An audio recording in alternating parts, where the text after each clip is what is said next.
In today's video, I'm going to teach you how to rename a workflow in Jira, whether you're streamlining your processes, standardizing your names, or simply correcting a typo. Knowing how to rename a workflow in Jira can make a big difference.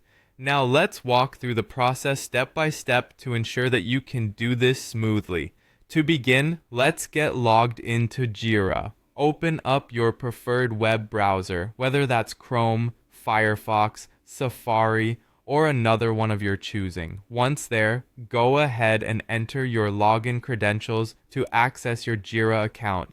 This is your starting point for making any changes to your workflows. Once you're logged in, you need to navigate to the settings. So, look towards the upper right corner of your screen where you'll see a gear icon. This icon is your gateway to various settings options. Click on it, and from the drop-down menu that appears, select Issues.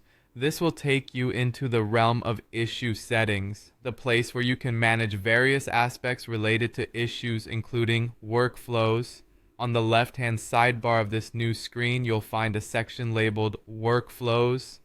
Click on Workflows to dive into all the workflows available for your projects. This area lists out the numerous workflows being used across your projects. Now, here's where you need to identify the specific workflow you wish to rename. It might be wise to take a moment to ensure you've selected the correct one, especially if you have several that are similarly titled.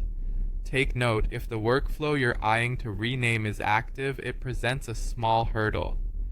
Active workflows are locked for direct editing, so in this case you'll need to copy it first, thus creating a draft version which you can modify.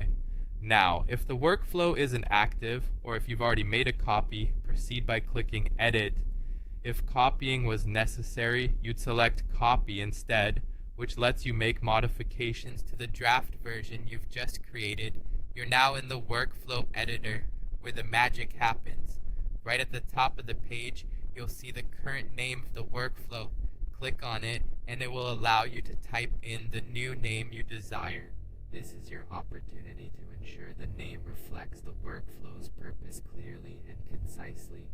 Once you've entered your new name, you're on the home stretch. If you copied the workflow earlier, you'll need to click on Publish Draft.